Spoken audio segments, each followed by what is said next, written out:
Pancasila. Perkenalkan, nama saya Noviani, Prodi Pendidikan Pancasila dan Kewarganegaraan, semester 2, kelas A16. Di sini, saya akan membuat video tentang deklarasi anti korupsi untuk memenuhi tugas UAS mata kuliah Pendidikan Anti Korupsi, dosen pengampu Ibu Agnes Tasya. Ini kisah para pejabat yang merendahkan dirinya, yang menghamba harta benda dan menjadikan negara dan rakyat sebagai sapi perah belaka. Saat kita semua menahan diri untuk melakukan ini dan itu, beberapa politikus dan pejabat kita malah tetap bernafsu untuk nodong sana-sini, ngutil sana-sini. Saat kita semua mencoba bertahan di tengah badai, jungkir balik melanjutkan hidup saat semuanya begitu sulit, para politikus dan pejabat juga tetap berakrobat dengan anggaran. Entah berapa ratus ribu orang yang sudah di PHK, yang usahanya bangkrut, yang penghasilannya merosot. Tapi itu tak mengurangi nafsu para pejabat rakus yang tidak punya harga diri. Menteri Kelautan dan Perikanan bersama beberapa staf khusus dan pejabat kementerian meminta cashback dari setiap benih lobster yang diekspor. Mereka memakai uangnya untuk berbelanja barang-barang mewah persis ketika kebanyakan dari kita sedang mati-matian bertahan memenuhi kebutuhan-kebutuhan pokok. Saat banyak orang kelimpungan mencari ruangan perawatan karena kamar-kamar rumah sakit sudah sesak dengan pasien COVID, Wali Kota Cimahi malah memperjualbelikan izin pembangunan rumah sakit. Dan yang lebih gila lagi, para pejabat Kementerian Sosial berikut dengan menterinya sekaligus malah menodong para vendor dengan uang cashback. Mereka meminta Rp10.000 dari setiap paket bantuan sosial. Paket senilai Rp300.000 untuk meringankan beban hidup rakyat. Tega-teganya dipotong untuk dinikmati sendiri. Dan itu dilakukan oleh mereka yang disumpah untuk membantu rakyat bisa bernapas lebih mudah di tengah himpitan hidup. Inilah arti kebejatan yang sesungguhnya. Ampun ya Allah. Sejak awal, dana triliunan rupiah yang digelontorkan dalam bentuk bantuan sosial memang rentan diselewengkan. Sudah banyak yang memprediksi potensi ini. Mungkin memang kita tidak kaget, tapi bukan berarti kita harus maklum, bukan berarti kita tidak boleh marah. Kasus-kasus korupsi di tengah pandemi membuktikan kompas moral para politikus dan pejabat kita memang sedang berada di titik terendah. Bahkan pandemi yang membunuh banyak orang, menyengsarakan banyak orang, tak membuat para pelaku menahan diri dari hasrat memperkaya diri sendiri. Pandemi justru menjadi peluang untuk menggarong lebih banyak. Kegentingan dan kedaruratan justru jadi ruang baru untuk bertindak lebih brutal, lebih banal, lebih ugal-ugalan, dan lebih tidak tahu malu. Publik, kita semua justru dibebani pekerjaan tambahan. Selain harus bertahan hidup, kita justru harus lebih teliti mengawasi kebijakan dan penggunaan anggaran. Tambah capek, tambah pegel, tambah frustasi. Tapi pilihannya tidak banyak. Semakin kita apatis, semakin senang mereka menggasak uang negara. Pandemi terbukti melahirkan kebiasaan-kebiasaan baru. Kecuali perilaku para politikus dan pejabat kita.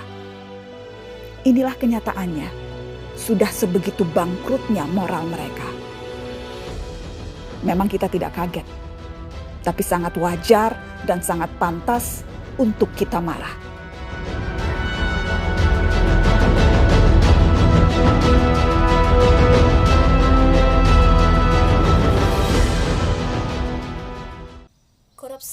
Korupsi, dan korupsi. Memang, korupsi ini tidak bisa dipisahkan dari negara manapun. Contohnya saja, negara kita sendiri, negara Indonesia. Banyak sekali pejabat merendahkan harga dirinya sendiri untuk melakukan kejahatan yang sangat luar biasa, yaitu korupsi. Dan mereka itu lebih mementingkan keinginan, nafsu, kebutuhan, serta lain-lain. Mereka tidak mementingkan dan tidak memikirkan nasib rakyatnya sendiri pada masa yang akan datang. Dengan mereka melakukan kejahatan yang sangat luar biasa ini, kejahatan korupsi, mereka tidak berpikir terlebih dahulu. Mereka akan merugikan rakyat serta negara. Terlebih lagi, mereka merugikan diri sendiri dan menyatukan harga dirinya. Kita pun sebagai mahasiswa atau masyarakat biasa, bukan hanya pejabat, kita pun dapat melakukan tindakan korupsi. Contoh kecilnya saja, korupsi pada waktu. Itu pun sudah dikatakan korupsi. Jadi, saya pernah mendengar kata-kata seperti ini. Korupsi itu bukan budaya, tetapi korupsi itu adalah kejahatan yang luar biasa. Di sini, mari saya mengajak teman-teman serta semuanya untuk tidak melakukan perbuatan korupsi. Itu adalah perbuatan kejahatan yang luar biasa. Adapun bunyi dari deklarasi anti korupsi, yaitu dengan rahmat Tuhan Yang Maha Esa, kami, anak bangsa Indonesia, meyakini bahwa korupsi bukan budaya bangsa. Korupsi adalah kejahatan yang luar biasa. Korupsi merampas hak-hak rakyat untuk sejahtera. Korupsi juga menyiksa rakyat Indonesia. Korupsi juga merusak kehidupan berbangsa dan bernegara kita, Indonesia.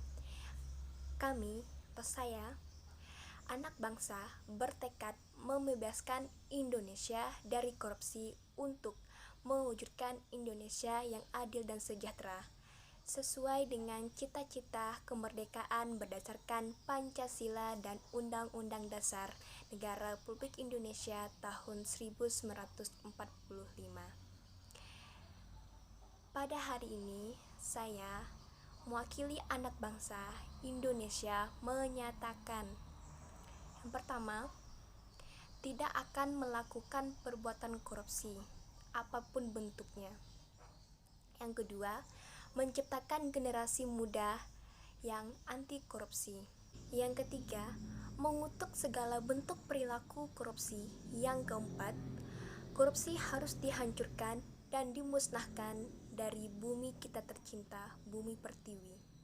Yang kelima, bertekad menjadikan Indonesia sebagai negara yang bersih tanpa adanya korupsi.